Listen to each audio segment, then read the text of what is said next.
School জীবনে কিছু প্রিয় খাবারের মধ্যে আজকে একটা প্রিয় খাবার বাড়িতে বানাচ্ছি, সেটা হচ্ছে কামরাঙা মাখা। কামরাঙা মাখা খেতে তো আমার তো বেশ ভালো লাগে। স্কুলের সামনে সেই দাদুর হাতের কামরাঙা মাখা এখনও মুখে যেন লেগে আছে।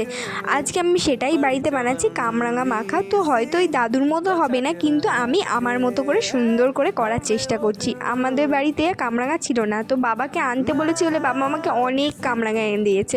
আর একটা কামরাঙা পুরো পাকা ছিল, আর কি মিষ্টি খেতে সে কি বলবো তোমাদের। তো কামরাঙাগুলো আমি ধুয়ে ভালো করে কেটে নিয়েছি। তারপর একটু কাসুন্দি দিয়ে দিলাম, যেটা আমি দোকানে মেনলি দেখেছি কাসুন্দি দিতে।